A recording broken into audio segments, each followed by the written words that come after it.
प्रथम दिवस है और प्रथम दिवस की बेला में आज की बड़ी पावन कथा है। ये जो श्रीमद् भागवत कथा इस पावन पुनीत गांव में प्रारंभ होने के लिए जा रही है, तो सर्वप्रथम हम श्री बांके बिहारी को नमन करेंगे और इस कथा का प्रथम श्लोक जिससे हम प्रभु की अर्चना वंदना करेंगे उसको बोल करके सभी स्मरण करेंगे। सच्चिदानंद रूपा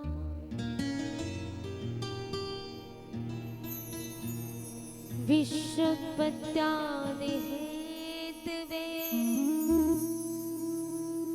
तापत्रे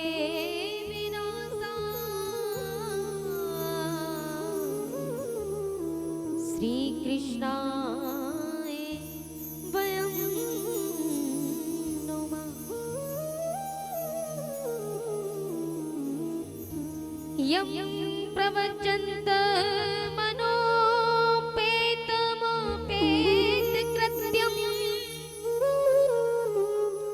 द्वैपायनो विरह कातर आज पुत्रेति तन्मयताया तरो विवेनेदु इस्तं सर्वभूत हृदयं मुनिमातोऽस्मि।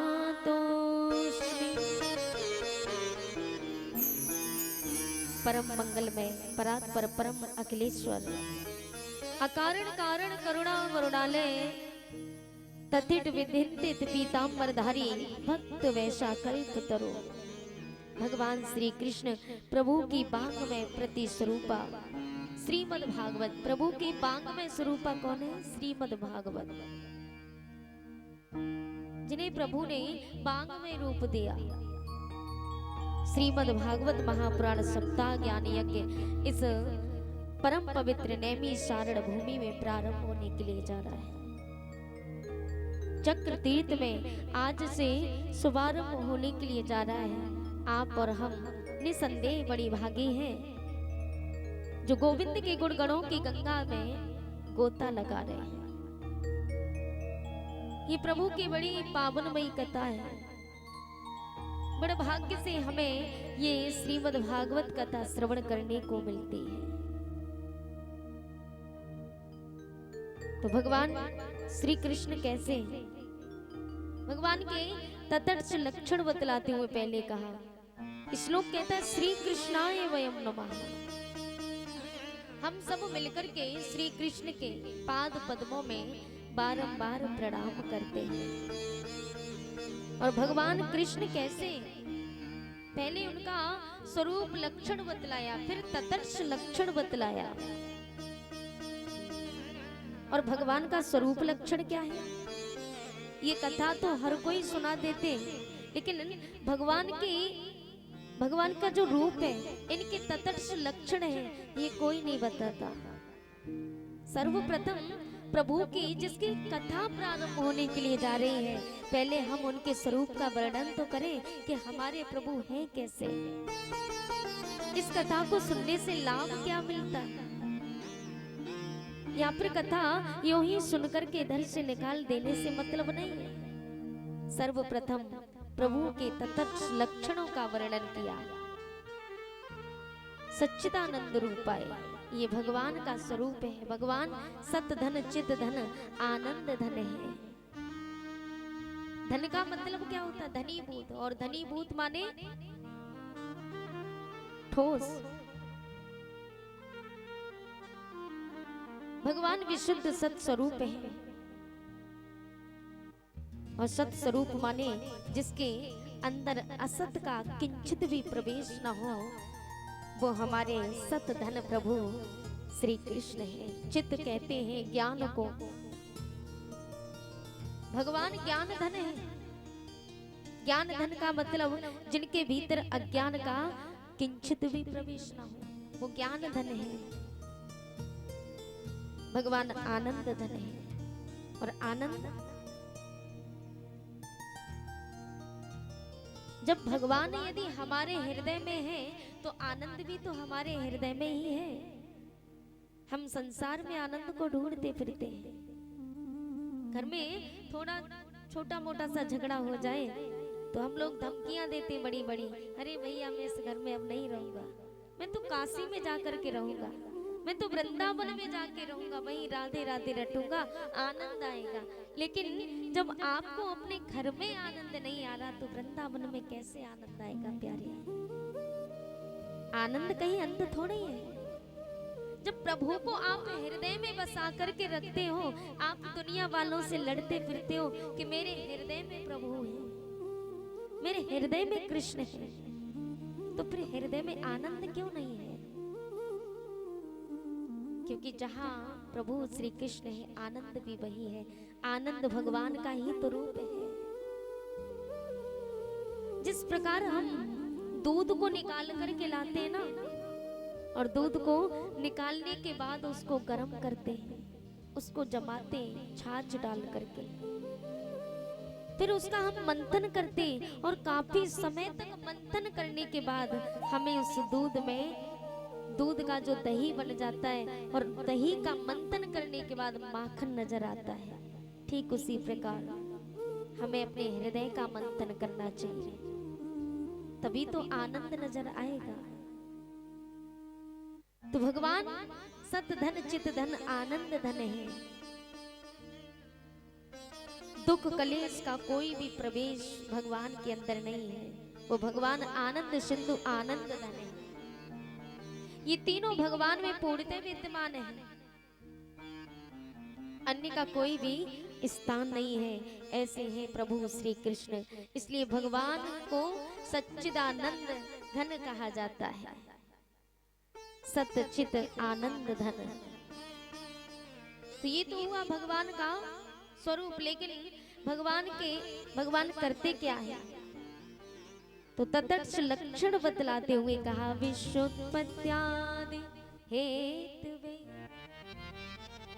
अब सुनिएगा, भगवान का ये स्वरूप तो जान लिया कि भगवान कैसे, भगवान के अंदर क्या है क्या नहीं है, ये इनका स्वरूप तो जान लिया, लेकिन तत्क्ष लक्षण क्या है भगवान के ये जानते। श्लोक कहता है विश्वोत्पत्त्यादि हेतवे। ये सारा विश्व उन्हीं से उत्पन्न है। विश्वोत्पन्न आदि, आदि का मतलब उत्पत्ति। उत्पत्ति आदि माने पालन और संहार दोनों में आता है।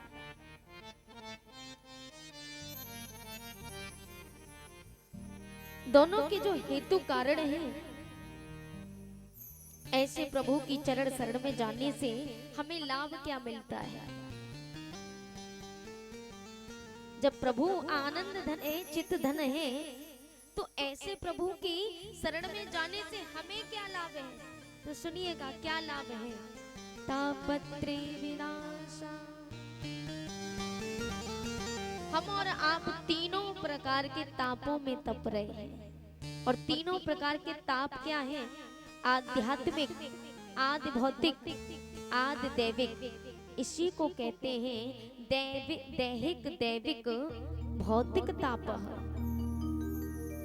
ये ताप तीन प्रकार के होते हैं, दैहिक, दैविक, भौतिक ताप। एक आध्यात्मिक ताप और आदि दैविक ताप और एक आदि भौतिक ताप।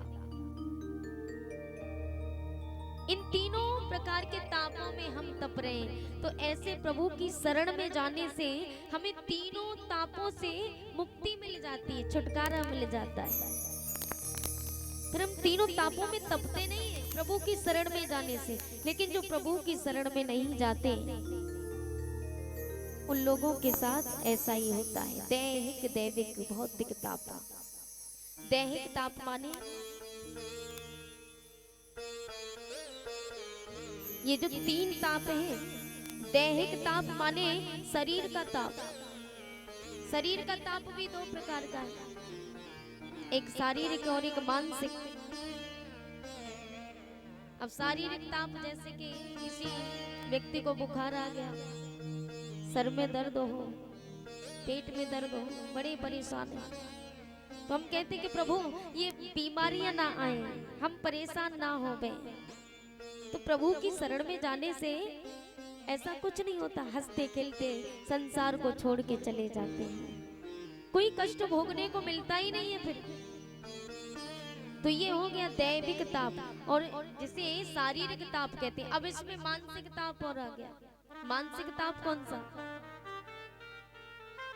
मानसिक ताप माने कुछ लोग शरीर से स्वस्थ हैं लेकिन मन में कोई ना कोई टेंशन पली हुई है, कोई ना कोई चिंता लगी हुई है, जिसको हम अंग्रेजी में टेंशन कहते हैं।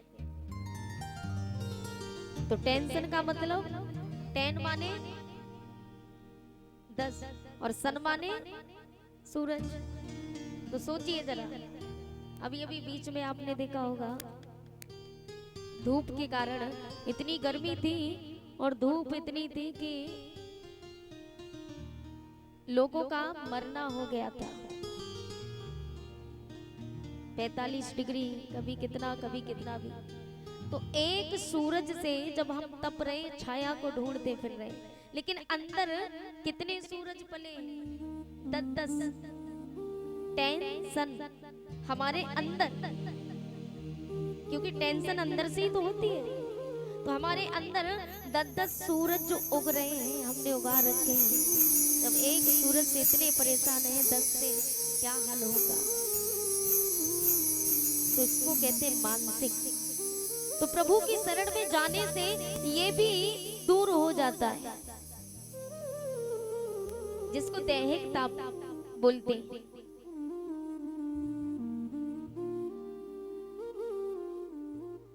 और दूसरा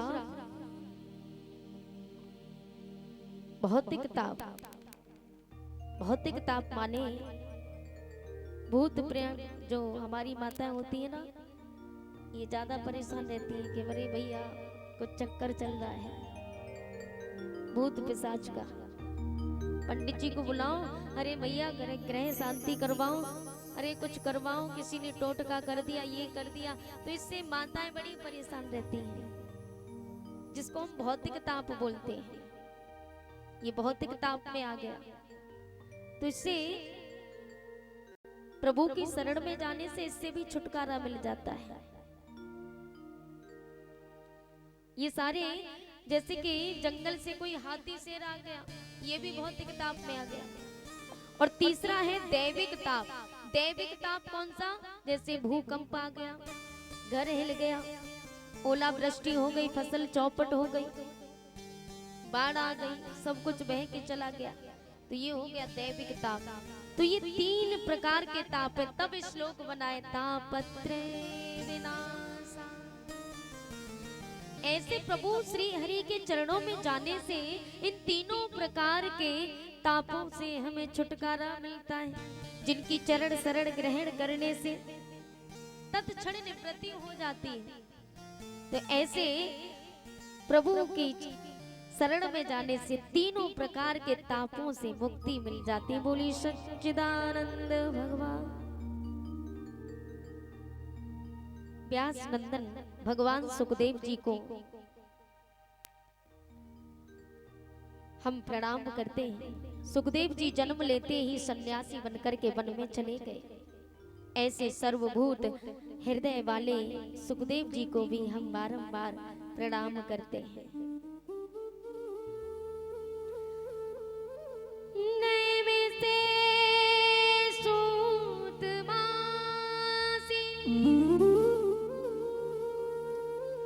ममे भाग्य महामतिम कथामृत रसा स्वाद कुशल सोन का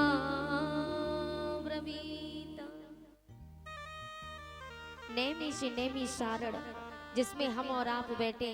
अब आज से ये कथा प्रारंभ होने के लिए जा रही है नेमी सारण भूमि में।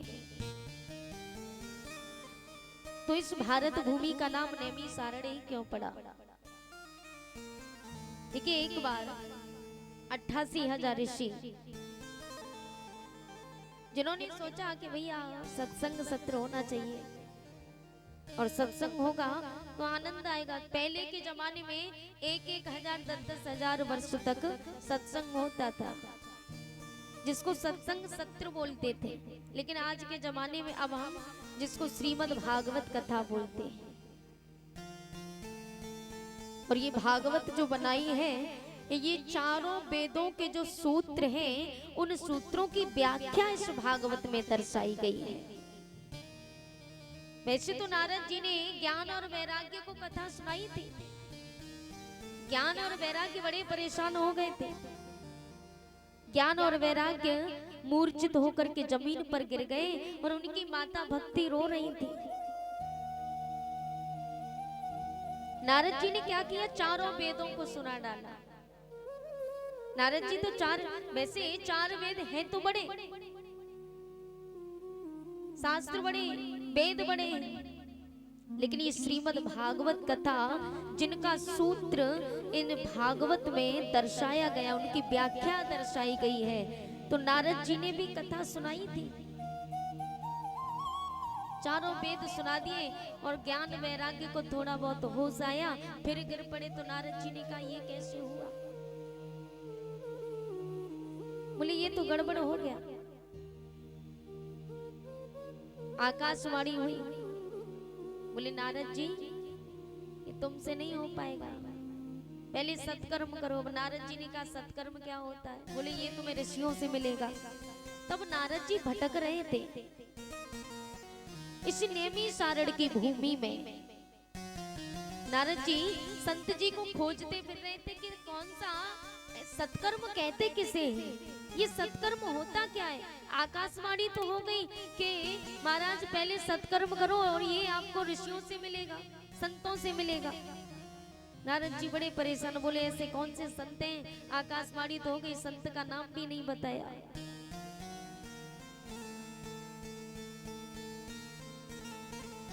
तो प्यारे 88,000 ऋषि मुनि इकट्ठे हुए सूत जी के पास में और हाथ जोड़ करके कहा, प्रभु हमें कथा श्रवण कराओ, हम कथा को श्रवण करना चाहते हैं। बोले कथा हो तो कम से कम 1,000 वर्ष की होनी चाहिए। सत्संग सत्र हो गए तो 1,000 वर्ष का। अब सूत जी ने कहा कोई ऐसा स्थान ढूंढो, कोई ऐसा स्थान खोजा जाए जहां 1,000 वर्ष तक सत्संग चलता रहे और कोई भी विघ्न ना आवे। तो ऋषियों ने कहा ऐसा स्थान कहां ढूंढे? चारों तरफ गए, देश विदेशों में घूमे, लेकिन कहीं ऐसा स्थान नहीं मिला। तो कुछ गणमान्य ऋषियों को बुलाया, उनसे अनुरोध किया कि हमें कोई ऐसा स्थान बताओ जहां 1,000 वर्ष का सत्संग हो सके। तो ऋषि सब मिलकर के ब्रह्मा जी के पास में पहुंचे और ब्रह्मा जी से निवेदन किया कि प्रभु हम 1,000 वर्ष का सत्संग करना चाहते हैं, आप कृपा करके कोई ऐसा स्थान बताओ जहां 1,000 वर्ष तक कोई भी विघ्न ना पड़े और आराम से 1,000 वर्ष तक सत्संग होता रहे। तो ब्रह्मा जी सृष्टि के रचयिता तो हैं, उन्होंने एक चक्र की रचना की। ब्रह्मा जी ने चक्र की रचना की और उस चक्र के नीचे नेमी लगा दी और उस चक्र को छोड़ दिया। ऋषियों से कहा कि जाओ इस चक्र के पीछे पीछे जाओ और जहां पर ये चक्र इसकी नेमी जिस स्थान पर रुक जाए समझ लो वही पवित्र भूमि है। चक्र को छोड़ दिया, चक्र देश विदेश चारों तरफ घूमा। ऋषि चक्र के पीछे पीछे घूम रहे थे, लेकिन जब वही चक्र इस भारत भूमि में आकर के अरण्य में आकर के रुका, अरण्य कहते जंगल को, तो भारत भूमि में उस चक्र की नेमी जब रुकी तो ऋषियों ने अपना अपना डेरा जमा लिया। ऋषि कथा सुनने के लिए बैठ गए और अपना अपना डेरा जिस समय जमाया बोले इससे बढ़कर के पवित्र भूमि नहीं हो सकती, इसलिए इस भूमि का नाम पड़ा नैमिषारण धाम। बोली नैमिषारण धाम की, इसलिए इस भूमि का नाम नैमिषारण पड़ा।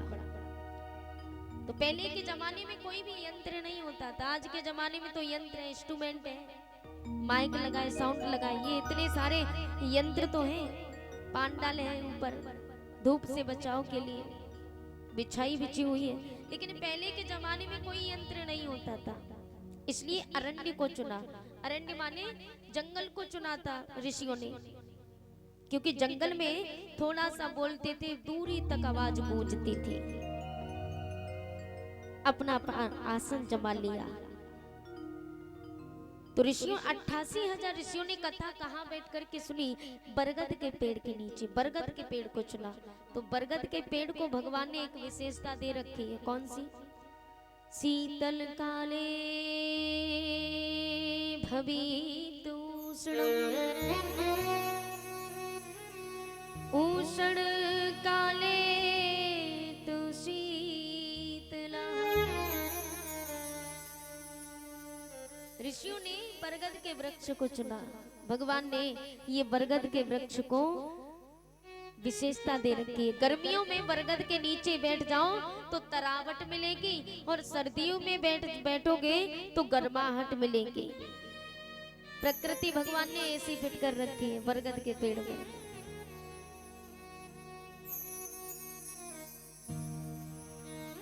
तो बरगद के पेड़ के नीचे बैठ करके सभी ने कथा श्रवण की, और उसकी जो शाखाएं फैलती जाती है ना, वो चांदनी का काम करती थी, पांडाल का काम।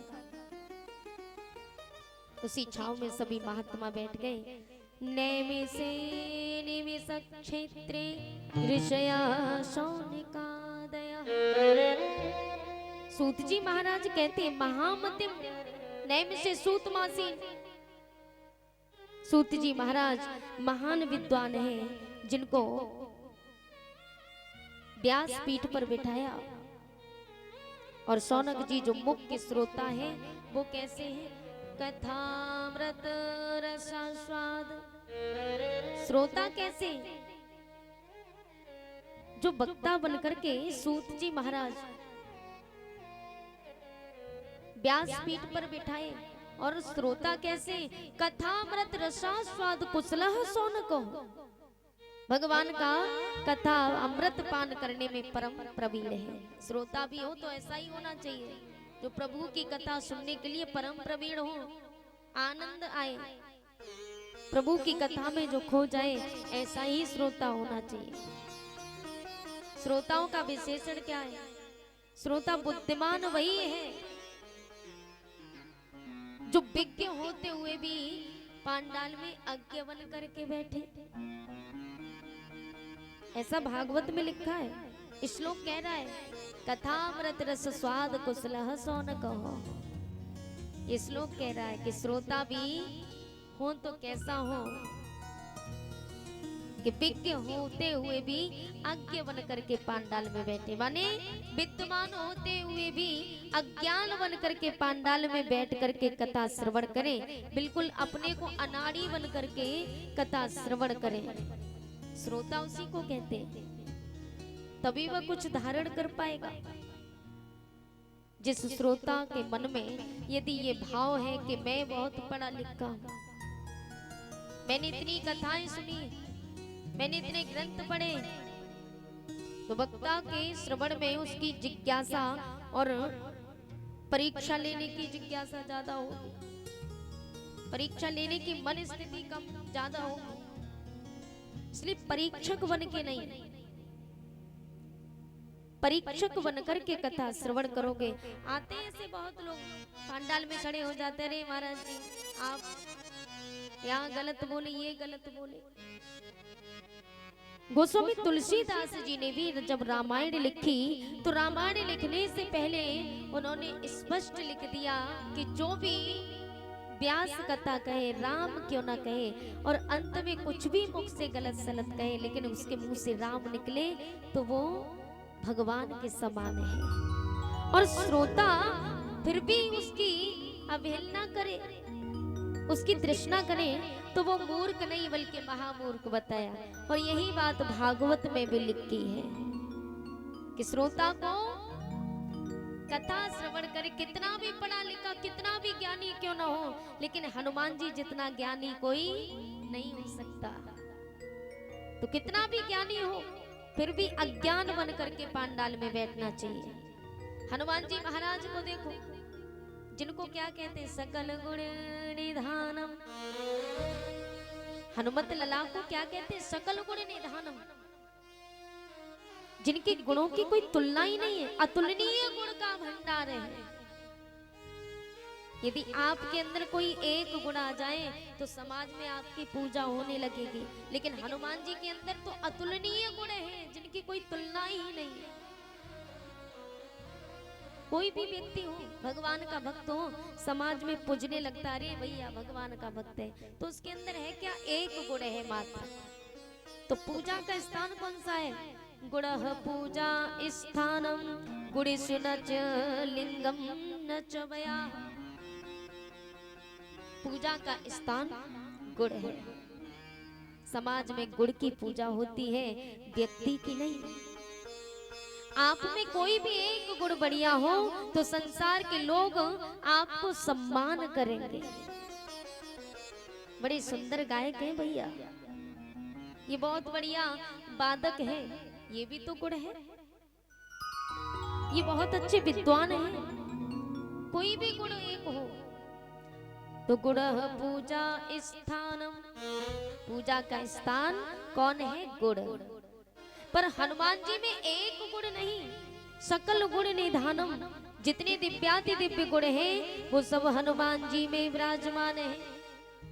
यदि पहलवानों की बात करी जाए तो अतुलित बलधामम, हनुमान जी को ये भी कहते हैं कि अतुलित बलधामम।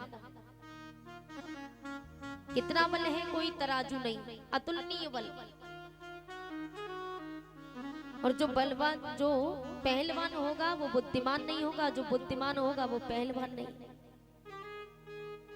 तो बुद्धिमानी की बात यदि की जाए तो हनुमान जी बुद्धिमतां वरिष्ठम,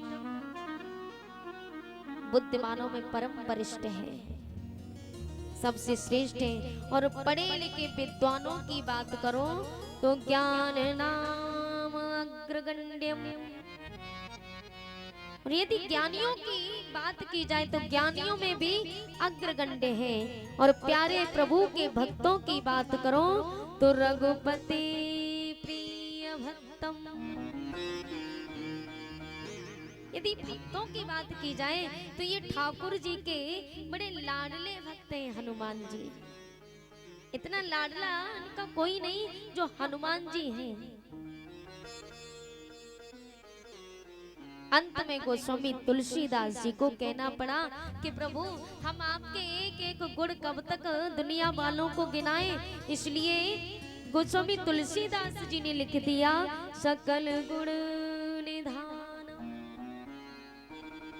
दिव्याति दिव्य गुण समस्त आप में एक साथ विराजमान है, सकल गुण निधान हो के भी जहां जहां राम जी की कथा होती है। देखिएगा, अगर हमें जरा सा थोड़ा सा ज्ञान क्या हो जाए तो हमारे अंदर अहंकार आ जाता है, घमंड आ जाता है। अरे भैया ये व्यास कैसे, इनको तो ज्ञान ही नहीं है, अहंकार करने लगते हैं हम लोग। लेकिन हनुमान जी को देखिए, हनुमान जी जिनके अंदर सारे दिव्याति दिव्य गुण विराजमान हैं, फिर भी जहां जहां प्रभु की कथा होती है हनुमान जी सबसे पहले आसन लगा करके बैठ जाते हैं। ये भागवत में लिखा है, हनुमान जी सर्वप्रथम जहां जहां हरि की कथाएं होती हैं वहां सर्वप्रथम आसन लगा करके बैठ जाते और कथा को श्रवण करते, क्योंकि इनका आहार ही है प्रभु की कथा। यत्र यत्र रघुनाथ कीर्तनम तत्र तत्र कृतमस्तकं जलम वैभूरि परिपूर्णालोचनम् मारुतिं राक्ष शांत कम। जहाँ कहीं भी प्रभु की कथा गाए, प्रभु की गुण गाए, हनुमान जी सबसे पहले श्रोता बन करके यही बैठते हैं। हम लोग अपने घर से नहीं निकल पाते, लेकिन सबसे पहले हनुमान जी आसन लगा करके बैठ जाते हैं और यहाँ भी बैठे हैं। ऐसी कोई भी कथा नहीं, ऐसा संसार में कोई भी वक्ता नहीं बना जो हनुमान जी को कथा सुना सके पूर्णतः, फिर भी कथा को श्रवण करते हैं। कहते कि मैं सब कुछ जानता हूं, लेकिन प्रभु की कथा के इतने इच्छुक हैं कि प्रभु चरित्र सुनिबे को रसिया।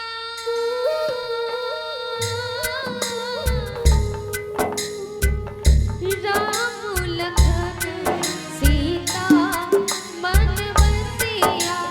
राम सिया राम सिया राम जय जय राम। राम सिया राम जय जय।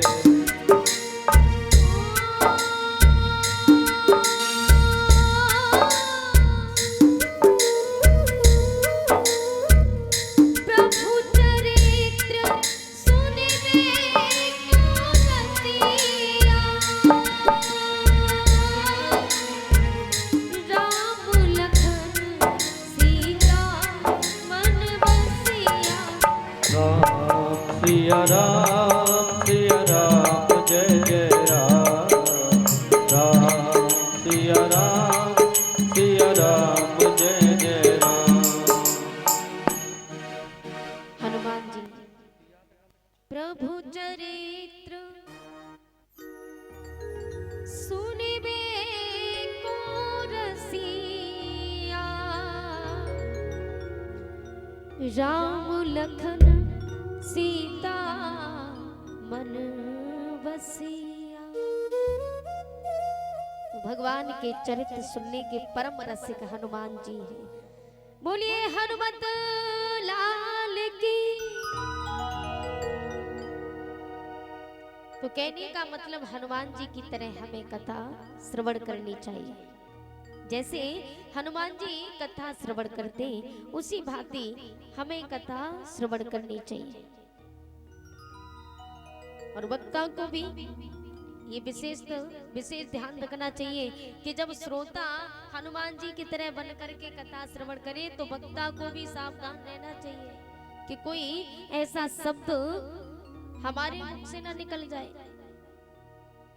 अशास्त्रीय शब्द हमारे मुख से ना निकल जाए जो हनुमान जी को क्रोध आ जावे। कालनेमी ने हनुमान जी के साथ ऐसा ही किया। हनुमान जी तो कथा, भगवान की कथा सुनने के इच्छुक थे, तो एक बार कालनेमी ने हनुमान जी को कथा श्रवण कराई, तो हनुमान जी बैठ गए आसन लगा करके। पर कालनेमी ने जब गड़बड़ की और गड़बड़ करने की कोशिश की, तो उसी समय कालनेमी ने कहा पहले हमसे दीक्षा लो। हनुमान जी से कालनेमी बोला कि पहले हमसे दीक्षा लो, सोई हनुमान जी को क्रोध आ गया और क्रोध में आकर के हनुमान जी ने जो उठा के पटका तो मकड़ी ने सावधान कर दिया। बोले महाराज सावधान। बोले ये कोई कथावाचक नहीं है। तो भक्तों को भावुकता से कोई भी ठग सकता है, लेकिन कालनेमी ने तो कथा के द्वारा हनुमान जी को ठग लिया। कालनेमी ने जैसे हनुमान जी को ठगने की कोशिश की तो मकड़ी ने सावधान कर दिया। हनुमान जी ने जो उठा करके पटका तो मकड़ी ने सावधान कर दिया। बोले महाराज ये कोई कथावाचक नहीं है, तो पाखंडी है। सोई हनुमान जी ने कहा महाराज अब हम दीक्षा आपसे बाद में लेंगे, पहले आप हमसे गुरुदक्षिणा ले लो। उठा करके पटक दिया, पूंछ में लपेटा और पूंछ में लपेट करके जय श्री राम कर दिया। कालनेमी को पूरी दक्षिणा दे दी। एक साथ में। तो कहने का तात्पर्य है कि कथावाचक को भी ये भूलना नहीं चाहिए कि हनुमान जी कथा श्रवण कर रहे हैं यहाँ। तो इसलिए कोई ऐसा शब्द नहीं निकलना चाहिए मुख से जो हनुमान जी को क्रोध आ जाए। कथामृत रसास्वाद कुशला सोनका। सोनका जी कथा सुनने को बड़े कुशल है। बोले प्रभु अब आप हमें कथा श्रवण कराओ।